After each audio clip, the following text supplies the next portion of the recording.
साथ शुरुआत, पहला स्टॉक कौन सा, ये टेस्ट कैटेगरी का? जी आशीष, बिल्कुल आपने जो भूमिका बनाई है टेस्ट मैच खिलवाने की, उसमें ये बिल्कुल मेरे हिसाब से खरा उतरता है। और खरा उतरने का कारण ये एक स्टॉक का नाम है आईटीसी। और इससे जो जो जो जब जहां हम बोलते हैं कि टेस्ट मैच में आपकी पेशेंस और परसिवरेंस का सबसे बड़ा वो योगदान होता है, इससे ज्यादा परसिवरेंस और पेशेंस कोई स्टॉक ने टेस्ट नहीं करी है। अब इसके बारे में जानते तो सब है, पर मेरे हिसाब से जो डिविडेंड यील्ड का आपको बेनिफिट मिल रहा है और जो आगे चल के इसमें इंप्रूवमेंट एफएमसीजी के बिजनेस में, होटल बिजनेस में आने की उम्मीद अब बन रही है, मुझे लगता है कि ये पूरी तरह से री रेट होने की तैयारी है। और जिस दिन ये शुरू होगा उस दिन आपको इसमें ईएसजी फंड्स भी आने लगेंगे, क्योंकि इनकी बिजनेस प्रोफाइल चेंज हो जाएगी थोड़ी बहुत, और जो वैल्यू कैश जनरेशन की हो रही है उसका कहीं ना कहीं आंकलन जो है वो अलग तरीके से होने लगेगा। तो अच्छा खासा 50% का अपसाइड यहां से आपको आराम से दिला सकता है। थोड़ी सी पेशेंस और टेस्ट करेगा, काफी कर लिए और कर लेगा।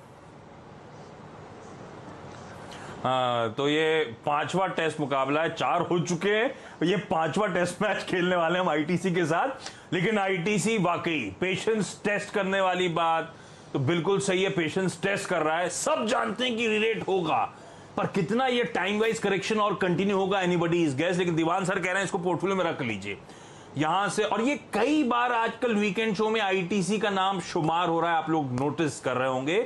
तो आईटीसी रखें, रोज स्क्रीन को ना देखें, ये वेरी लॉन्ग टर्म पिक की कैटेगरी में रखा गया है। बहुत कुछ डेवलपमेंट्स एक्सपेक्टेड है स्ट्रीट के स्टॉक के साथ होंगे आने वाले समय में। 50% के रिटर्न्स इवेंचुअली देगा, और अगर लॉन्ग टर्म में रख लिया और रिलेट होना शुरू हुआ तो इस तरह के बड़े कंसोलिडेशन के बाद जो स्टॉक्स निकले हैं निफ्टी के ही कॉन्स्टिट्यूएंट्स, उनकी रिलेटिंग देखिए क्या गजब की हुई है। तो आईटीसी को रडार पर रखेंगे। पहला ये टेस्ट वो कैटेगरी वाला स्टॉक आपकी स्क्रीन पर। गौरांग सर, आपकी तरफ से कौन सा? तो लंबी अवधि के लिए हमने जीवन बीमा से जुड़ी हुई निजी क्षेत्र की एक बहुत ही मजबूत, सक्षम और बेहतरीन मैनेजमेंट के तरफ से आई हुई कंपनी एचडीएफसी लाइफ को पसंद किया है। और ये काफ़ी लंबे समय से पसंद रही है हमारी। आशीष, आपको अगर याद होगा तो हमने कई बार इसका जिक्र किया है। और हमारी ये उम्मीद है कि जिस तरीके से अब बदलाव हो रहा है, लोग जीवन बीमा के लेने के लिए उत्सुक हो रहे हैं, और एक ज़रूरतमंद चीज़ अपने परिवारजनों को आने वाले भविष्य में किसी भी अनिश्चितता का सामना करने के लिए अगर आपको कुछ हो जाता है तो उनके लिए आप ये काम करके जाते हैं। न्यू इंश्योरेंस प्रीमियम की रन रेट आने वाले समय में बहुत ही बेहतरीन तरीके से ऊपर जाएगी और इनका मार्केट शेयर भी बढ़ेगा। लंबी अवधि के लक्ष्य हमने जो निर्धारित किया है वो करीबन 950 का है एचडीएफसी लाइफ। सॉलिड पेडिग्री, और जिस स्पेस में ये है बहुत तगड़ा आउटलुक एक्सपर्ट्स मानते हैं। बहुत वर्जिन मार्केट्स हैं जो इंश्योरेंस एज अ स्पेस को एक्सप्लोर करने इस देश में, तो बढ़िया मोमेंटम इवेंचुअली स्टॉक पकड़ेगा ओवर द इयर्स। तो ये वेरी लॉन्ग टर्म पिक की कैटेगरी है जिस पे अभी बातचीत चल रही है। आईटीसी के बाद एचडीएफसी लाइफ आप लोग की स्क्रीन पर। मैं सम अप कर दूंगा, रैप अप करूंगा शो के आखिरी में। अभी अमरीश सर के पास जा रहा हूं उनकी तरफ से जानने के लिए ये टेस्ट मुकाबले में कौन सा खिलाड़ी उतार रहे हैं। अमरीश सर, कौन सा है? मेरा स्टॉक है भारती एयरटेल। आईटीसी जैसा है, ये भी टेस्ट कर रहा है पेशेंस, पर मुझे लगता है कि काफ़ी अच्छा परफॉर्मेंस आएगा आगे जाके, क्योंकि टेलीकॉम जो है it is non discretionary consumption, इसमें चॉइस नहीं है, आपको लेना ही पड़ता है। और एज ऑफ नाउ चार्जेस काफ़ी कम है, ARPUs are the lowest in the world, पर आरपू इस लेवल पे रहेगा नहीं। I think clearly it should shoot up over the next 2-3 years. और भारती के पास लार्जेस्ट एक्टिव सब्सक्राइबर बेस है, करीब 34 करोड़ सब्सक्राइबर्स है, which is close to 97% of total subscribers. तो and secondly it is also the fastest growing. और जैसे कि मैंने आरपू का बात किया था, इनका आरपू करीब 145 का, expected to go to 200 over the next possibly 9 to 12 months. और उनका जो medium to long term target है करीब 300 रुपीज़ का आरपू का टारगेट है, which means nearly double from here. और इनका परफॉर्मेंस भी काफ़ी अच्छा रहा। Despite that the stock has not moved. EBITDA growth देखा था करीब 28% डिस्पाइट कोविड। और आगे जाके 5G इंफ्रास्ट्रक्चर तो इनका ऑलरेडी प्रूवन है, हैदराबाद में इन्होंने लॉन्च भी करके टेस्ट भी करवाया था। स्पेक्ट्रम काफ़ी है इनके पास, करीब 19,000 करोड़ का स्पेक्ट्रम भी लिया है। सो ग्रोथ के लिए स्पेक्ट्रम तो हाथ में है। तो मुझे लगता है कि it is quite attractively priced, क्योंकि ज़्यादा चला नहीं है। ईवी बाय एबिटा करीब 6x का है, और यदि सम ऑफ टोटल पार्ट्स करते हैं तो करीब 720 का निकलता है। फिर भी मैं बोलता हूँ कि इसका जो टारगेट है करीब 680 का होना चाहिए। बिल्कुल सही बात, ये भी वाकई पेशेंस टेस्ट कर रहा है। वो QIP इशुएंस हुआ था, उसके बाद लग रहा था रीरेट होगा, अब हो जाएगा।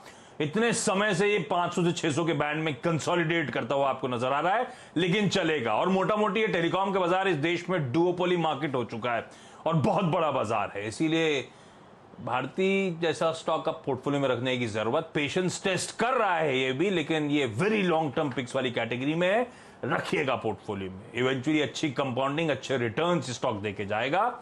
अब जरा दूसरी कैटेगरी की बात कर ली जाए, वनडे। और क्योंकि अमरीश सर क्रिकेट देखते नहीं, तो अमरीश सर बेसिकली वनडे और टेस्ट 5 दिन का वनडे का लिमिटेड ओवर्स 50 ओवर का मुकाबला, तो इसमें कोशिश करिए कि वो लॉन्ग टर्म रहे, लेकिन जेस्टेशन पीरियड या समय जो रखना है पोर्टफोलियो में मोटा मोटी 1-2 साल के लिहाज से, 1 से 3 साल के लिहाज से, ये उस तरह की पिक्स। तो अमरीश सर कौन सा पिक होगा उस कैटेगरी में आपका? इसमें मेरा पिक है फार्मा विच इज बायोकॉन, क्योंकि ये एक स्टॉक है फार्मा में जो ज्यादा चला नहीं है अभी, पर मीडियम टर्म में तो चलना चाहिए, because clearly it is one of the few and the most important player in biosimilars India में। और सीरियस कमिटमेंट है टुवर्ड बायोसिमिलर्स। काफी अच्छा प्रोडक्ट मिक्स है, और I mean across various geographies इनका डाइवर्सिफिकेशन है। एंड इसका जो रिजल्ट आया था, रिसेंट रिजल्ट जो आया था Q4 का, उतना खास नहीं था, इसीलिए ज़्यादा मैंने it's been stagnant at these levels. पर आगे जाके even the management has guided कि it will grow at about it grow at 21%, पर मैनेजमेंट का जो प्रोजेक्शन है, गाइडेंस है, इससे ज़्यादा है, क्योंकि नए लॉन्चेस भी आ रहे हैं and there will be better traction from the existing products जो कमर्शलाइज हो चुके हैं। तो वैल्यूएशन वाइज मुझे काफ़ी चीप लग रहा है एज ऑफ नाउ, क्योंकि it's coating at about 35 PE, EPS करीब 12 का होना चाहिए FY23 में, and like I said cheaper than other stocks. तो यहाँ पे even if you upgrade the PE to about 40, इसका लाइक मीडियम टर्म टारगेट करीब 480 का हो जाना चाहिए। हाँ, जब फार्मास्यूटिकल्स की दरअसल री रेटिंग हो रही थी पिछले 1 साल में, तो एक्चुअली बायोकॉन चला नहीं। बायोकॉन एक अंडर परफॉर्मर रहा है, एक रेंज में कंसोलिडेट हो रहा है, ऑफ हाई ट्रेड कर रहा है। बायोकॉन को आप रखिएगा, अगले 1 से 2 साल 3 साल के टाइम होराइजन में बढ़िया रिटर्न्स देने का दमखम रखता है ये बेहतरीन बायोसिमिलर की स्टोरी। गुरांग सर, आपकी तरफ से वनडे वाला स्टॉक? तो खपत से जुड़ा हुआ एक बहुत ही बेहतरीन स्टॉक, हाल ही में इसने मेरे ख्याल से अपने जीवन का सर्वोच्चम स्तर छुआ था। नाम है टाटा कंज्यूमर प्रोडक्ट्स लिमिटेड। इनके प्रोडक्ट्स तो बखूबी जाने जाते हैं उपभोक्ताओं के बीच में, और इनकी शेल्फ लाइफ विजिबिलिटी आप जो भी कह लीजिए वो बहुत ही बेहतरीन है। आने वाले समय में ये कंपनी और भी नए प्रोडक्ट्स बाजार में उतारेगी, और ये आप एक जो कहते हैं ना मार्केट में अनलॉक थीम, क्योंकि खपत और अनलॉकिंग साथ साथ चलते हैं, तो FMCG क्षेत्र से हमने चुना है टाटा कंज्यूमर प्रोडक्ट्स लिमिटेड। बहुत ही मध्यम अवधि के नजरिए से अगर आप हमें पूछे तो 825 का लक्ष्य हमने निर्धारित किया।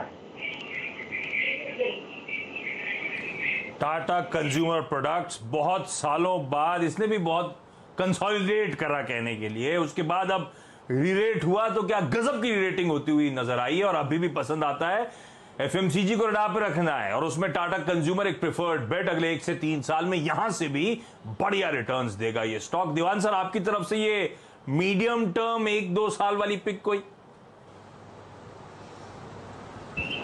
आशीष, मेरा जो चयन मैंने जिस स्टॉक का किया है ODI के लिए, उसमें मैंने अमरीश से थोड़ी सी इंस्पिरेशन ली। अमरीश ने जो टेलीकॉम की बात समझाई, भारती का जिक्र किया, तो भारती को जो 4-5 साल में जिस टाइप का अनलॉकिंग वैल्यू आएगी और जो पोटेंशियल है, उसको सक्षम बनाने के लिए आपको टावर नेटवर्क चाहिए, और टावर नेटवर्क का बोलबाला जब 5G रोल आउट होगा तब होगा। आप देखिए आज अगर और कोई टावर बिजनेस शुरू करना चाहे और इस टाइप का बिजनेस के सेट करना चाहे इस टाइप, तो आपको ये कंपनी 64-65 हजार करोड़ मार्केट कैप में मिल रही है। प्राइस अर्निंग वैल्यूएशन भी बहुत ज्यादा स्ट्रेच नहीं है, प्रमोटर बहुत मजबूत है, और इसके बिना आपका गुजारा नहीं है। चाहे आप कोई भी फोन यूज करें, आज टावर कनेक्टिविटी के लिए तो नेटवर्क चाहिए। तो जो 5G आएगा तो इसकी वैल्यू जो है वो मल्टीप्लाई होगी in terms of the pricing power, in terms of customer depth, मतलब कितना कस्टमर के साथ जो एंगेजमेंट हाई है वो बढ़ता है। सो ये सब जो इसमें प्रॉब्लम थी वो चली गई है। ओडीआई की खासियत ये होती है वनडे इंटरनेशनल की कि रिजल्ट निकलता है। टेस्ट मैच तो हो सकता है ड्रॉ हो जाए आशीष, बट यहाँ पे मुझे लगता है कि रिजल्ट निकलेगा और इंडस टावर आपको यहाँ से 50% की अपसाइड जितना, सॉरी 50% बोला, 80-90 रुपए की अपसाइड यहाँ से दे दे। इसका भी लक्ष्य मैंने 333 रखा है जो आईटीसी का है, बट आईटीसी शायद समय लगाए, ये आपको 1.5-2 साल में ये लक्ष्य हासिल करते हुए दिख सकता है। इंडस टावर्स, और पिछले साल के एंड में अच्छा रीरेट हुआ और इस साल 2021 में अब तक तो सिर्फ एक रेंज में सिमट गया है, कंसोलिडेट कर रहा है, एकदम फ्लैटिश नोट पर कामकाज करता हुआ। लेकिन भारती चलेगा, टेलीकॉम एज अ स्टोरी अगर अच्छा मोमेंटम दिखाएगी, 5G आएगा, टावर्स के धंधा पिकअप होगा, तो इंडस टावर्स को रडार पर रखना है। ITC very long term pick था और ये आ गया एक मीडियम टर्म इंडस टावर्स दीवान साहब के स्टेपल से, जिसको रडार पर रखिएगा। क्विकली एक काम करता हूं, यहां पे छोटा सा ब्रेक ले लेता हूं, ब्रेक के बाद वो एंटरटेनमेंट पैकेज 2020 का तड़का।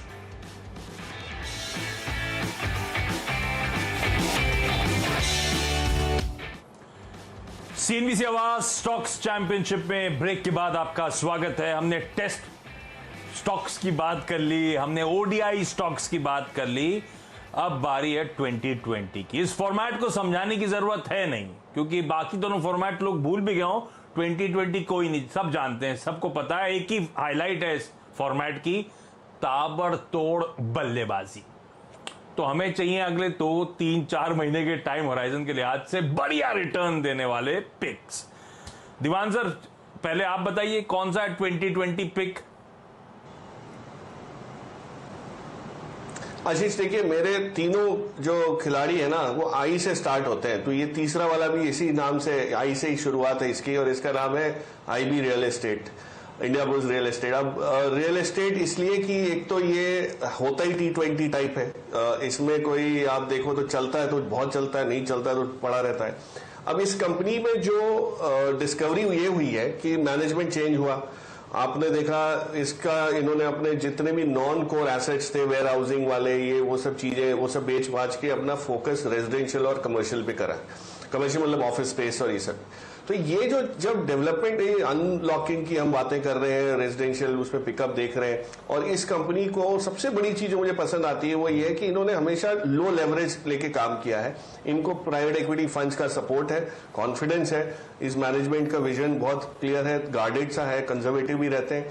वो सब चीजें आपको नंबर्स में दिखनी शुरू हुई है। एक पहली झलक पिछले क्वार्टर में आई थी, अगले 2 क्वार्टर आप वेट कीजिए तो वो और मजबूत पकड़ हो जाएगी, और फिर उसके बाद स्टॉक की री रेटिंग होगी। तो ईपीएस ग्रोथ शुरू हुआ है, पी मल्टीपल एक्सपेंशन जो है वो अब बाकी है। तो लास्ट लॉग ओवर्स में जो है ये आपको असली रंगत दिखाते हुए लगेगा। हो सकता है 3-4 महीने थोड़े से डल जाए, लेकिन उसके बाद इसमें चमक जरूर आएगी, जैसे आपके T20 में आनी चाहिए। अरे वाह! तो इंडिया बुल्स रियल एस्टेट, सारे पिक्स आई से। ये दीवान सर, आजकल टारगेट भी वैसे आप देते हो 333, 555, ये क्या फंडामेंटल्स के साथ न्यूमरोलॉजी और एस्ट्रोलॉजी का तड़का भी है क्या आजकल पिकिंग में? सर नहीं, बिल्कुल आशीष, सिंपल है, याददाश्त अपनी कमजोर रहती है, लोग भूल जाते हैं। अब मैं आपको कोई टारगेट दे दूं 323 का, 335 का, वो याद नहीं रहता, ये जल्दी रह जाता है। सो सिंपल है, आगे पीछे हो सकती है चीजें, लेकिन एक लक्ष्य जो, और हम लोग भी एक्यूरेटली इतना तो कर भी नहीं पाते, तो it is more of a गेस्टिमेशन that is that work. नहीं, बिल्कुल ठीक है, याद रहता है एक्चुअली। गौरंग सर, ये तड़के वाली, तेजी वाली, 2-3 महीने में कमाई वाली एंटरटेनमेंट पैकेज कौन सा है? तो आशीष, हमने ऊर्जा उत्पादन से एक कंपनी पसंद की है, और जैसे सरकार की एक नीति हाल ही में आई थी, नल से जल, उसके पहले सरकार ने बताया था कि भारत के हर एक गांव में और उस गांव के हर एक घर में बिजली उपलब्ध कराई जाएगी, और वो बहुत ही न्यूनतम दामों पे बिजली, अनइंटरप्टेड पावर सप्लाई जिसे हम कहते हैं, वो उपलब्ध कराई जाएगी। और हाल ही में अगर आप देखें तो ऊर्जा की जो मांग है वो पूर्ण भारतवर्ष में काफी बेहतरीन तरीके से ऊपर की तरफ के इजाफे हुए हैं, और उसमें ये भी चीज है कि भले वो लॉकडाउन हो या अनलॉक हो, आपको ऊर्जा की मांग आने वाले समय में बढ़ती हुई दिखाई देगी। उसके साथ साथ जो सरकार की नीतियों में बदलाव हुआ है, खास करके जो स्टेट इलेक्ट्रिसिटी बोर्ड की वित्तीय हालत थी उसमें बहुत बड़ा परिवर्तन हुआ है। रियलाइजेशंस में आपको पर यूनिट के दाम भी बेहतर तरीके से बढ़ते हुए नजर आए। और इस कंपनी की एक बड़ी योजना है, वो है रिन्यूएबल पावर में, यानी कि सोलर पावर में। पूर्ण भारतवर्ष में ये बहुत ही बेहतरीन तरीके से ये रणनीति जमीनी स्तर पर लागू करेगी। और ये भी एक ऐसा स्टॉक है जिसने बहुत लंबे समय बाद ऊपर के तरफ के दायरे दिखाना शुरू किया है। तो बहुत ही छोटी या मध्यम अवधि में अगर आप चाहें तो इसका लक्ष्य हमने 145 तक का निर्धारित किया है। हाँ, और पावर स्पेस वैसे ही बड़ी पावरफुल हो गई है, बहुत अच्छी रीरेटिंग, स्टॉक अच्छी मजबूती के साथ कामकाज करते हुए फ्लेवर में है। तो टाटा पावर अगले कुछ महीनों में यहां से भी अच्छे रिटर्न्स दे सकता है। अमरीश सर, आपकी तरफ से कौन सा पिक है? मेरा पिक है रेमंड्स, जो सबको पता है टेक्सटाइल्स में है, फॉर्मल वेयर सूट्स में सूट बनाते हैं हम लोग, कैजुअल वेयर में काफ़ी बड़ा एक्सपोजर है, और इनका जो रिसेंट फोरे है रियल एस्टेट में, और छोटे डिविजन है इंजीनियरिंग और एफएमसीजी में। कोविड के कारण they have taken like quite a lot of cost rationalisation और वेरियस जो कंट्रोल मेजर्स किए हैं, इसके कारण इनका जो एक्सपेंसेस है वो कम हो चुके हैं। Q4 में देखें तो then OPEX reduction has been about 144 crores, which is about 26% year on year. Net debt भी इन्होंने reduce किया है। और लास्ट फ्यू मंथ्स में due to covid formal suits का तो क्लियरली डिमांड तो कम हो गया था, पर कोविड पीपीई सूट्स का डिमांड काफी चढ़ गया था। So because of which Raymonds clearly shifted to covid PPE suits उस वक्त, and that's been a new revenue line. और पोस्ट फर्स्ट वेव हमने देखा है कि नियरली 95% के जो स्टोर्स है they came back to normal working. तो इस टाइम भी I am expecting the same thing to happen, क्योंकि 20,000 पॉइंट्स ऑफ सेल्स हैं इनके तो इन नियरली 600 सिटीज। और प्रकाश ने अभी जो बात किया था the pickup in real estate, तो इनका जो नया रियल एस्टेट आर्म है that's been doing extremely well, क्योंकि लोकेशन काफ़ी प्राइम है, थाने में है और अफोर्डेबल हाउसिंग में है। और इन्होंने लॉन्च किया था करीब 3,120 यूनिट, उसमें से they have sold nearly 1,387 units. तो टोटल जो वैल्यू है इज अबाउट 1,300 crores। पर आगे जाके the total I mean the value of that land and when they I mean sell all the units, उसका टोटल जो रेवेन्यू रियलाइजेशन होगा that will be about 5,000 crores, और ये एक्सपेक्टेड है वो द नेक्स्ट 5 to 6 years। और इसका जो कॉस्ट ऑफ कंस्ट्रक्शन है करीब 1,000 crores का रहेगा। लैंड तो मोर लेस फ्री है, बुक्स में है, तो nearly 4,000 crores of future profits है इसमें। और जो ट्रिगर होगा रेमंड्स के लिए that could be the demerger of the real estate business, और वो होगा तो I think it can shoot up quite fast. और मेरा जो इसमें टारगेट है करीब 470 का। तो कई सारे ट्रिगर्स रेमंड्स पे आपको देखने को मिल सकते हैं, उसको रडार पर रखिएगा। आने वाले कुछ महीनों में बढ़िया आउट परफॉर्मेंस। समय खत्म हो गया, नहीं तो अमरीश से जानना था मुझे, इनके घर के पास ही है भाई वो डीवाई पाटिल स्पोर्ट्स स्टेडियम, जहां पे मुंबई वाले 2020 के मुकाबले होते हैं, तो जाते ही नहीं जाते हैं, पसंद नहीं है क्रिकेट देखना। तो लेकिन चलिए, अब मैं समय नहीं है, सब बातें नहीं कर रहा हूं, क्विकली जरा रैप अप दिखा दीजिए वो बढ़िया पोर्टफोलियो जो कंस्ट्रक्ट हुआ है आवाज चैंपियंस स्टॉक्स का, वो जरा स्क्रीन पर दिखाइए। लॉन्ग टर्म के लिहाज से, और लॉन्ग टर्म से मेरा मतलब है वेरी लॉन्ग टर्म के लिहाज से, पोर्टफोलियो में चुपका के रख लीजिए, बेहतरीन पेडिग्री और इवेंचुअली अच्छे कंपाउंडिंग स्टोरीज बनेंगी। HDFC लाइफ, भारती एयरटेल और ITC। इसके अलावा जो स्टॉक्स हैं जो मीडियम टर्म के लिहाज से ODI टाइप परफॉर्मर्स, 1 से 2-3 साल के टाइम होराइजन में टाटा कंज्यूमर, बायोकॉन और इंडस टावर्स को रडार पर रखना है। और 2020 छोटी अवधि 2-3-4 महीने के लिहाज से टाटा पावर, रेमंड्स और इंडिया बुल्स रियल एस्टेट। ये वो बेहतरीन 9 पिक्स हैं, स्क्रीनशॉट ले लीजिएगा। पोर्टफोलियो कंस्ट्रक्शन की तैयारी करिए, जो बाजार में वोलेटिलिटी आ रही है, दबाव आ रहा है, शायद इन स्टॉक्स में एंट्री करने का और अच्छा मौका होगा, एक्यूमुलेट करिए। इस नोट पर अमरीश सर, गौरांग सर और दीवान साहब, आप सबका बहुत बहुत धन्यवाद जुड़ने के लिए और आप सबका इस खास पेशकश को देखने के लिए। नमस्कार।